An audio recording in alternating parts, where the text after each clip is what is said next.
सुप्रभात, नमस्कार, स्वागत है आप सभी का। आप देख रहे हैं सुबह 8 बजे। मैं हूं प्रीति सिंह। आइए शुरुआत करते हैं सुर्खियों के साथ। हिमाचल प्रदेश के रोहतांग में दुनिया की सबसे लंबी अटल सुरंग का प्रधानमंत्री नरेंद्र मोदी आज करेंगे उद्घाटन। मनाली से लेह की दूरी करीब 46 किलोमीटर होगी कम। लाहौल स्पीति के सिस्सू गांव और सोलंग घाटी में सार्वजनिक समारोह में भी प्रधानमंत्री होंगे शामिल।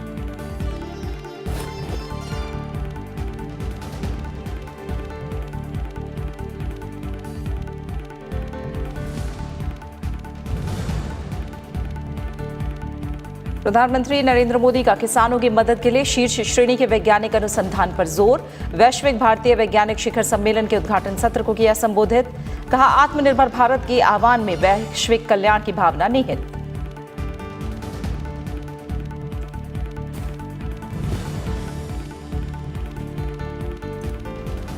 न्यूनतम समर्थन मूल्य पर खरीफ फसलों की खरीद जारी। हरियाणा, पंजाब और उत्तर प्रदेश में अब तक 1,97,000 मीट्रिक टन से ज्यादा धान की खरीद। हरियाणा में एमएसपी पर कपास की खरीद भी शुरू।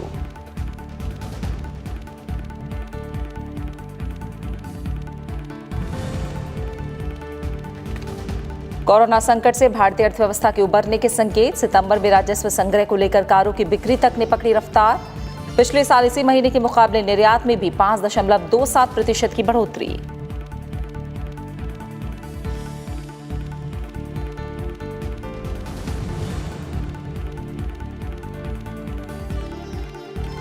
और भारत में लगातार 11वें दिन 10 लाख से कम रहे कोरोना के सक्रिय मामले। सिर्फ 12 दिन में 10 लाख मरीज स्वस्थ। 83.7% हुई रिकवरी दर।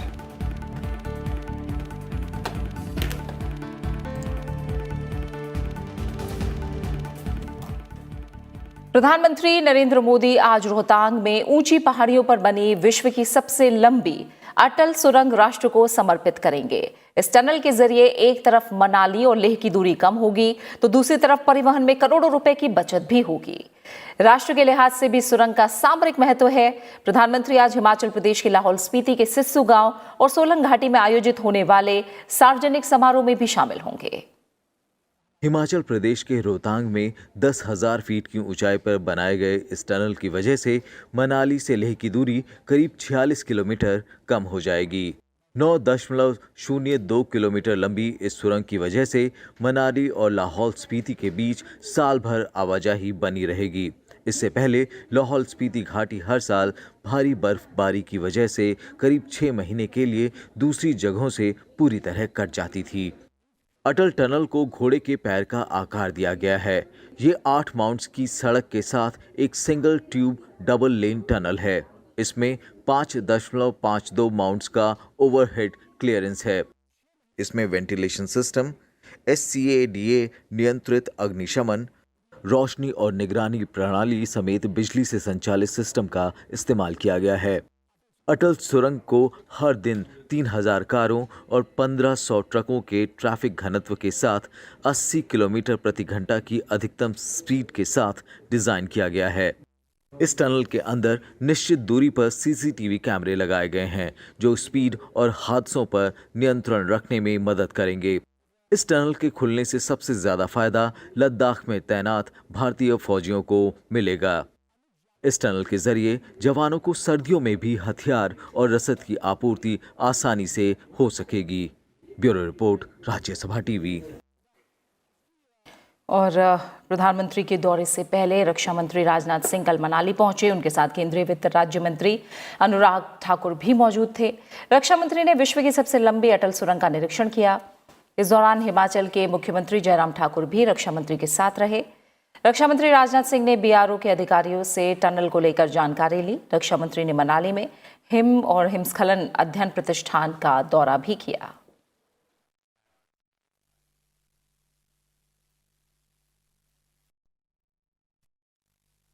भारतीय संस्कृति संबंध परिषद यानी ICCR आज वीविंग रिलेशंस टेक्सटाइल ट्रेडिशंस विषय पर अंतर्राष्ट्रीय वेबिनार आयोजित कर रहा है।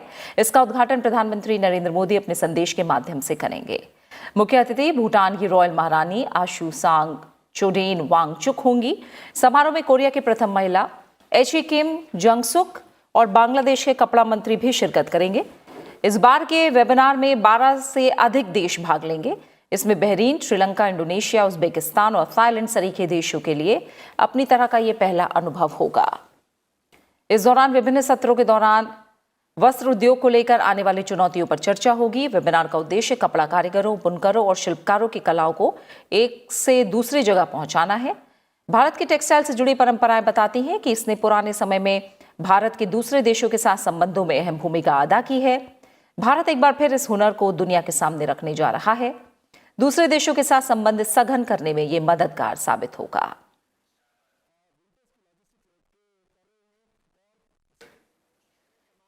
प्रधानमंत्री नरेंद्र मोदी ने गांधी जयंती के मौके पर कल वैभव यानी वैश्विक भारतीय वैज्ञानिक शिखर सम्मेलन का उद्घाटन किया। उन्होंने कहा कि यह सम्मेलन विज्ञान और नवाचार का उत्सव है।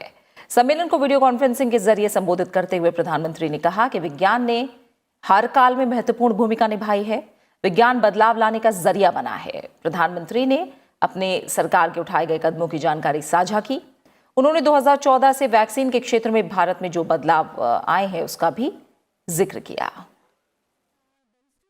In 2014, 4 new vaccines were introduced into our immunization program. This included an indigenously developed rotavirus vaccine. We encourage indigenous vaccine production also. Recently, we also gave market authorization for an indigenously developed pneumococcal vaccine. These vaccination program and our Poshan mission take the health and nutrition of our children to the level of importance it deserves. Our vaccine developers are active and globally competitive during this pandemic. We understand that time is of the essence. We have launched an ambitious mission to remove TB in India by 2025. This is 5 years before the global target. और प्रधानमंत्री ने कहा कि देश में खाद्यान्न का record उत्पादन हो रहा है और देश ने दालों के मामले में तेजी से आत्मनिर्भर बनने की तरफ बढ़ रहा है। उन्होंने कहा कि किसानों के लिए नए शोध की जरूरत है। We want top class scientific research to help our farmers. Our agriculture research scientists have worked hard to ramp up our production of pulses. Today, we import only a very small fraction of our pulses. Our food grain production has hit a record high. प्रधानमंत्री ने यह भी कहा कि भारतीय प्रतिभा पूरी दुनिया को वैभवशाली बना रही है। ऐसे में भारत को फिर विश्व गुरु बनने का सपना साकार करने में यह मंच अपना अलग स्थान रखता है। India's clarion call of an Atmanirbhar Bharat, a self-reliant India, includes a vision of global welfare. In order to realize this dream, I invite you all and seek your support. Just recently, India introduced pioneering space reforms. These reforms provide opportunities for both industry and academia. Indian diaspora are excellent ambassadors of India at the world stage. Wherever they have gone, they have taken with them the ethos of India. वैश्विक भारतीय वैज्ञानिक सम्मेलन वैश्विक और प्रवासी भारतीय अनुसंधानकर्ताओं और शिक्षाविदों को एक मंच प्रदान करता है। सम्मेलन ने भारतीय मूल के दिग्गजों को एक मंच पर लाने का काम किया है जो दुनिया भर की अकादमिक और शोध संस्थाओं से जुड़े हैं।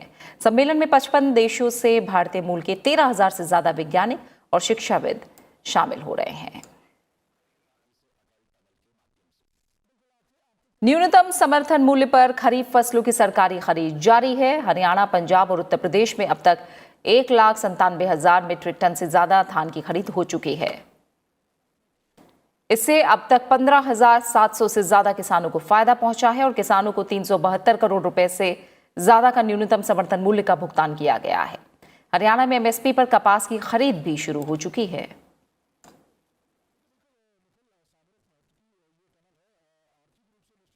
लॉकडाउन खुलने के साथ आर्थिक गतिविधियां बढ़ी हैं, जिसके चलते भारत में कारोबार फिर जोर पकड़ रहा है।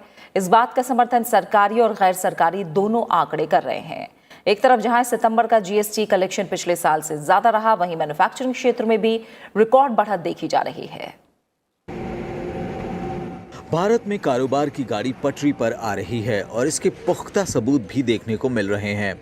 अब माल ढुलाई की ही बात करें तो कोविड-19 की चुनौतियों के बावजूद रेलवे ने इस साल सितंबर में माल ढुलाई से करीब 9,897 करोड़ रुपए कमाए। पिछले साल के मुकाबले ये 1,180 करोड़ रुपए ज्यादा हैं। अब सामान की ज्यादा आवाजाही हो रही है तो लाजमी है कि सामान की बिक्री भी बढ़ी है। इसका एक सूचक है जीएसटी कलेक्शन। लॉकडाउन के बाद अप्रैल में ये मात्र 32,172 करोड़ रुपए रह गया था। अगस्त को छोड़ दें तो इसमें लगातार बढ़त देखी गई, लेकिन कलेक्शन फिर भी पिछले साल के मुकाबले कम रहा था। लेकिन सितंबर के दौरान जीएसटी कलेक्शन पिछले साल के 91,916 करोड़ रुपए के मुकाबले इस साल 95,480 करोड़ रुपए रहा। अगर मैन्युफैक्चरिंग यानी विनिर्माण की बात करें तो आईएचएस मार्केट के मुताबिक सितंबर में परचेजिंग मैनेजर्स इंडेक्स यानी पीएमआई 56.8 पर आ गया। इस सूचकांक में इससे पहले इतनी तेजी जनवरी 2012 में देखी गई थी। संस्था के मुताबिक भारत में अगस्त के दौरान ही विनिर्माण गतिविधियों का विस्तार होने लगा था और इसके पीछे सबसे बड़ा कारण था निर्यात में तेजी और कारोबार में लोगों का लौटता भरोसा। रेल में फ्रेट मूवमेंट में भी जो डेटा मिला है, उन आंकड़ों से भी ये लगता है कि उसमें भी काफ़ी गति आ रही है। कुल मिला के ये कहा जा सकता है कि अभी भी स्थिति पूरी तरह से नॉर्मल नहीं है, लेकिन कुछ हद तक अब धीरे धीरे स्थिति बेहतर होती जा रही है। सितंबर महीने में ऑटो कंपनियों ने भी अच्छा कारोबार किया। भारत की प्रमुख कंपनियों ने अपनी बिक्री में 10% से लेकर 40% तक की बढ़ोतरी दर्ज की। इस बीच सरकार ने भी कारोबारी गतिविधियों में जान डालने की पूरी कोशिश की। 45 लाख एमएसएमईज को 3 लाख करोड़ रुपए का कर्ज बिना कुछ गिरवी रखे दिया गया। एमएसएमई को कर्ज देने के लिए गैर वित्तीय संस्थानों, हाउसिंग फाइनेंस कंपनियों और माइक्रो फाइनेंस कंपनियों को पार्शियल क्रेडिट गारंटी के तहत 45,000 करोड़ रुपए मुहैया कराए गए। किसानों को नाबार्ड के जरिए 30,000 करोड़ रुपए की अतिरिक्त आपातकालीन सहायता दिलाई गई। 2.5 लाख किसानों के लिए किसान क्रेडिट कार्ड के जरिए 2 लाख करोड़ रुपए के कर्ज का इंतजाम कराया गया। इसमें 46,330 करोड़ रुपए की राशि वितरित की जा चुकी है। इसके अलावा भी सरकार ने कई स्कीमों के जरिए किसानों और छोटे उद्योगों को सहारा देने का पूरा प्रयास किया है। आने वाले दिनों में चुनौतियां तो हैं, लेकिन अब तक के प्रयासों के नतीजे अच्छे दिखाई दे रहे हैं। उम्मीद है कि आने वाले दिनों में हालात बेहतर होंगे। नवविक्रम सिंह, राज्यसभा टीवी। वहीं लगातार 6 महीने की गिरावट के बाद देश का निर्यात सितंबर महीने में सालाना आधार पर 5.27% बढ़कर 27.4 अरब डॉलर रहा है। ये भारतीय अर्थव्यवस्था में तीव्र गति से पुनरुद्धार का संकेत है, क्योंकि निर्यात का ये स्तर कोविड-19 पूर्व के स्तर से ऊपर निकल गया है। सितंबर 2019 में 26.02 अरब डॉलर का निर्यात किया गया था। कोविड-19 महामारी और इसके कारण वैश्विक स्तर पर मांग में कमी से इस साल मार्च में ही निर्यात में गिरावट जारी थी। सितंबर महीने के आंकड़े पर प्रतिक्रिया देते हुए भारतीय व्यापार संवर्धन परिषद के चेयरमैन मोहित सिंगला ने कहा है कि निर्यात सुधार के रास्ते पर है, क्योंकि अंतर्राष्ट्रीय बाजार अब खुल रहा है और खरीदारों ने ऑर्डर देने शुरू कर दिए हैं।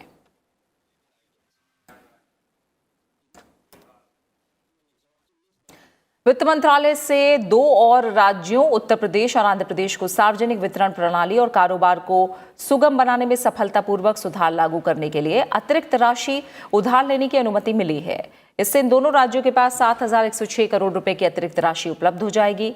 उत्तर प्रदेश इस सार्वजनिक वितरण प्रणाली में एक राशन कार्ड एक राष्ट्र एक राशन कार्ड प्रणाली लागू करने की सुधार प्रक्रिया को पूरा करने वाला छठा राज्य बन गया है।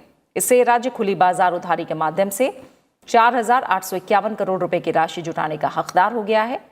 इस राशि से राज्य को कोविड-19 से लड़ने के लिए अतिरिक्त वित्तीय संसाधन जुटाने में मदद मिलेगी।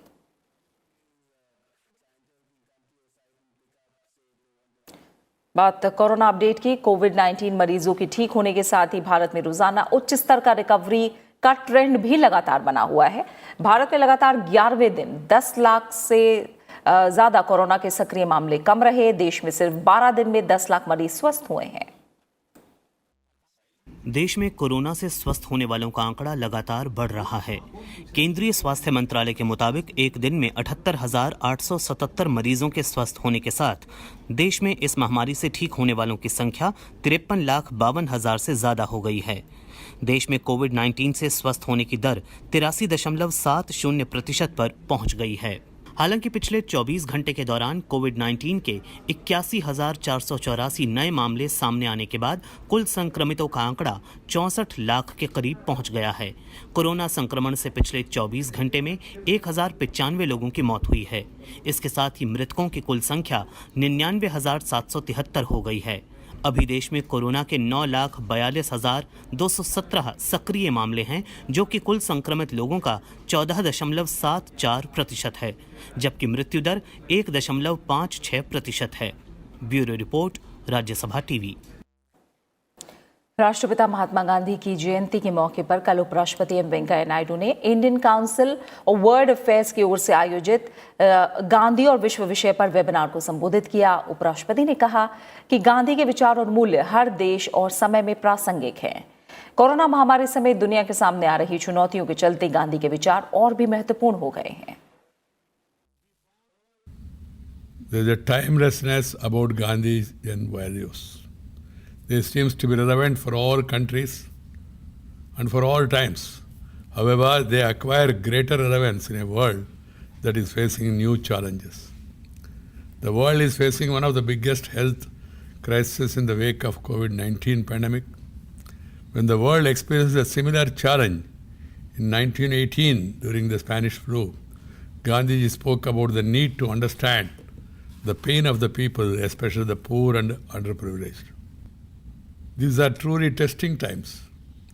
The pandemic has wrought unimaginable havoc on the economies of various nations and severely impacted the lives of the people, particularly the poor and marginalized sections. These are the times to extend a helping hand to the needy and mitigate their hardships. देश भर के स्कूलों और आंगनबाड़ी केंद्रों में पेयजल आपूर्ति सुनिश्चित करने के लिए केंद्रीय जल शक्ति मंत्रालय ने शुक्रवार को 100 दिवसीय अभियान की शुरुआत की। केंद्रीय जल शक्ति मंत्री गजेंद्र सिंह शेखावत ने सभी राज्यों और केंद्र शासित प्रदेशों से इसे जन आंदोलन बनाने का अनुरोध किया। केंद्रीय मंत्री ने इस अभियान की शुरुआत करते हुए कहा कि अभियान देश के हर बच्चे के समग्र विकास को सुनिश्चित करके उनके चेहरे पर मुस्कान लाने का एक अवसर है। उन्होंने कहा कि जल जीवन मिशन का लक्ष्य महिलाओं और बच्चों पर विशेष ध्यान देने के साथ घरों में पानी की आपूर्ति करना है और ये हमारे राष्ट्रपिता की 151वीं जयंती पर उन्हें सच्ची श्रद्धांजलि होगी। जल जीवन मिशन हर घर जल का मकसद 2024 तक हर घर को नल से जल आपूर्ति उपलब्ध कराना है। प्रधानमंत्री नरेंद्र मोदी ने 29 सितंबर को जल जीवन मिशन के लोगों को लॉन्च करते समय देश के सभी स्कूलों और आंगनबाड़ी केंद्रों में स्वच्छ पेयजल आपूर्ति सुनिश्चित करने का आह्वान किया था।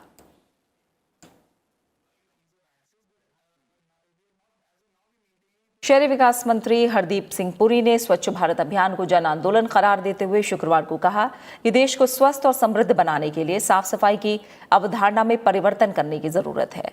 हरदीप पुरी ने स्वच्छता के 6 साल बेमिसाल पर वेबिनार को संबोधित करते हुए ये बात कही। उन्होंने कहा कि स्वतंत्रता की 75वीं वर्षगांठ तक अमृत योजना के तहत 500 शहरों में 100% सॉलिड वेस्ट मैनेजमेंट के लिए ढांचा तैयार किया जाएगा। हरदीप सिंह ने कहा कि सरकार ने 100% के करीब ODF का लक्ष्य हासिल किया है। शहरी विकास मंत्री ने बताया कि स्वच्छ सर्वेक्षण 2020 में 12 करोड़ से अधिक नागरिकों ने हिस्सा लिया और स्वच्छ भारत अभियान का देश भर में सकारात्मक असर पड़ा है। We should celebrate the figures, the physical achievement of targets. 99 to 100% of open defecation free, 67% solid waste management, hoping to raise it to 100% in the 500 Amrut cities by the time we celebrate our 75th anniversary. 97% door-to-door segregation, 77% source segregation, 67% waste processing, going up to 2022 100%. The 100 lighthouse projects, the building of individual household toilets and the building of community and public toilets. Bharat का सबसे बड़ा हस्तशिल्प और जैविक उत्पाद बाजार tribes India ई market place जनजातीय जीवन और आजीविका को बदलने की दिशा में एक और अहम पहल है। केंद्रीय जनजातीय कार्य मंत्री अर्जुन मुंडा ने बात कल ट्राइब्स इंडिया ई मार्केट प्लेस के ऑनलाइन उद्घाटन के अवसर पर कही। उन्होंने कहा कि प्रधानमंत्री के भारत को आत्मनिर्भर बनाने की परिकल्पना की दिशा में ट्राइफेड का ये एक नया कदम है। महामारी से जनजातीय लोगों के सामाजिक आर्थिक विकास के मुख्य उद्देश्य को अब नए माहौल के अनुरूप नए तरीके से क्रियान्वित किया जा रहा है। अर्जुन मुंडा ने कहा कि देश भर के जनजातीय उद्यमों की उपज और हस्तशिल्प कलाकृतियों का प्रदर्शन करने वाली और उन्हें अपने उत्पादों को सीधे बाजार में लाने में मदद करने वाली ये पथ प्रदर्शक पहल जनजातीय वाणिज्य के डिजिटलीकरण की दिशा में एक बड़ा कदम है। यह आत्मनिर्भर भारत का जो संकल्प है माननीय प्रधानमंत्री जी का और देश को आह्वान किए हैं, इसके माध्यम से पूरा देश आत्मनिर्भरशील बने, इसी दृष्टि से ट्राइफेड लगातार जनजातीय क्षेत्रों में काम कर रहा है और जनजातीय क्षेत्रों में काम करते समय उनके उत्पादों को कैसे बाजार मिले और जनजातीय क्षेत्रों में रहने वाले जनजातीय बंधुओं को कैसे रोजगार मिले और हम वैल्यू एडिशन करते हुए कैसे अंतर्राष्ट्रीय बाजार तक वनोपज को पहुंचाए, इसी दृष्टि से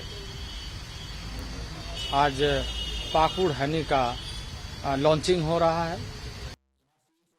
भारत ने परमाणु हथियारों के पूरी तरह से उन्मूलन को लेकर अपनी प्रतिबद्धता जताई है।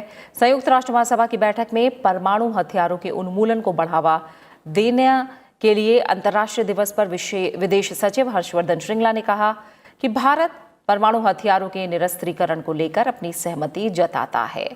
उन्होंने कहा कि भारत परमाणु हथियारों के पूर्ण उन्मूलन के लिए अग्रणी, सार्वभौमिक और भेदभाव रहित परमाणु निरस्त्रीकरण के लिए अपनी दीर्घकालिक और अटूट प्रतिबद्धता को दोहराता है। India is pleased to participate in the high-level plenary meeting to commemorate and promote the International Day for the Total Elimination of Nuclear Weapons. India reiterates its long-standing and unwavering commitment to universal, verifiable and non-discriminatory nuclear disarmament, leading to the complete elimination of nuclear weapons, in line with the final document of the first special session of the UN General Assembly on Disarmament. संयुक्त राष्ट्र में भारत के स्थायी प्रतिनिधि राजदूत TS Tirumurti ने गांधी जयंती के अवसर पर कहा कि अहिंसा हमेशा से ज्वलंत मुद्दों से संबंधित रही है और आगे भी रहेगी। उन्होंने कहा कि हमें ये नहीं भूलना चाहिए कि ये मुद्दे हमारे लिए बाहरी ही नहीं हैं बल्कि आंतरिक भी हैं। तिरुमूर्ति ने कहा कि गांधी का अंतिम लक्ष्य सत्य को पाना था और उन्होंने महसूस किया कि केवल सत्य का पीछा करने से ही सही मायनों में अहिंसा हो सकती है। समारोह में संयुक्त राष्ट्र में अमेरिकी राजदूत कैली क्राफ्ट, संयुक्त राष्ट्र में बांग्लादेश की स्थायी प्रतिनिधि रबाब फातिमा और संयुक्त राष्ट्र में जापान के राजदूत इशिकाने किमिहिरो ने भी इसे संबोधित किया। संयुक्त राष्ट्र में भारत के स्थायी मिशन ने गांधी की 150वीं जयंती के समारोह के समापन और अंतर्राष्ट्रीय अहिंसा दिवस के उपलक्ष्य में एक वर्चुअल समारोह का आयोजन किया था। The 2nd of October has been designated as the International Day of Non-Violence to commemorate Mahatma Gandhi's single-minded pursuit of non-violence, leading inter alia to India's freedom from the British through a mass non-violent movement. There is no doubt that non-violence is and will always be directly relevant to address the burning issues of the day. It is therefore important that we discuss about non-violence and first understand what was the non-violence that Mahatma Gandhi talked about. Bharat और बांग्लादेश के बीच नौसेना अभ्यास bongo सागर का दूसरा चरण आज से उत्तरी बंगाल की खाड़ी में शुरू हो रहा है। इसका उद्देश्य समुद्री अभ्यास और अभियानों के जरिए अंतर प्रचालन क्षमता और संयुक्त संचालन कौशल को विकसित करना है। भारत बांग्लादेशी नौसेना आज से बंगाल की खाड़ी में सैन्य अभ्यास करेंगी और इसके बाद दोनों बलों के बीच अभियानगत समन्वय को और बढ़ाने के लिए क्षेत्र में 2 दिन समुद्री सुरक्षा संयुक्त समुद्री गश्त होगी। इसका पहला संस्करण पिछले साल अक्टूबर में आयोजित किया गया था। दोनों नौसेनाओं के पोत सतह समुद्री युद्धाभ्यास और हेलीकॉप्टर अभियानों में भाग लेंगे।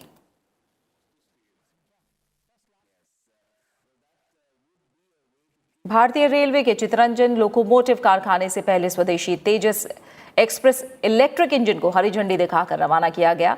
इस इलेक्ट्रिक इंजन की खासियत यह है कि ये तेजस एक्सप्रेस की तरह ट्रेनों को दोनों ओर से संचालित कर सकती है, लेकिन इसके बीच में जरूरत के हिसाब से कोच जोड़े जा सकते हैं। आने वाले दिनों में राजधानी शताब्दी एक्सप्रेस जैसी प्रीमियम ट्रेनों में इन तेजस इंजनों का इस्तेमाल होने की संभावना है। उम्मीद है कि ये इलेक्ट्रिक इंजन आने वाले दिनों में प्रीमियम एक्सप्रेस ट्रेनों की रफ्तार और सेवा में बहुत बड़ा बदलाव लाएगी।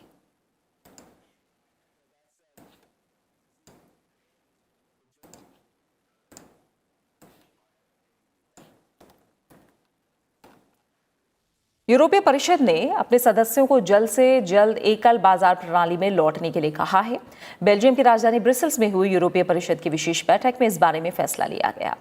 बैठक के निष्कर्ष में कहा गया है कि यूरोपीय परिषद कोविड-19 संकट से सबक लेगा, साथ ही संबंधित गतिविधियों की बाधाओं और कमजोरियों को दूर करने पर जोर देगा। परिषद के सदस्य देशों ने 21 सितंबर को लिए गए फैसलों का समर्थन किया। यूरोपियन परिषद ने अपनी विशेष बैठक में चीन से आह्वान किया कि वो बाजार पहुंच बाधाओं को दूर करने के लिए पिछली प्रतिबद्धताओं को पूरा करे और विश्व व्यापार संगठन में औद्योगिक सब्सिडी पर बातचीत को और आगे बढ़ाया जाए।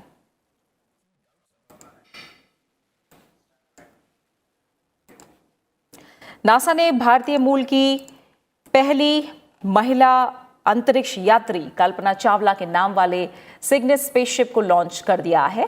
इसकी मदद से आईएसएस पर 3629 किलोग्राम सामान स्पेस में पहुंचाया जाएगा। ये 2 दिन के बाद इंटरनेशनल स्पेस स्टेशन पहुंच जाएगा। नॉर्थरोप ग्रुमेन कंपनी की परंपरा है कि हर सिग्नेस स्पेसक्राफ्ट का नाम एक ऐसे शख्स के नाम पर रखा जाता है जिसने ह्यूमन स्पेस फ्लाइट में महत्वपूर्ण भूमिका निभाई हो।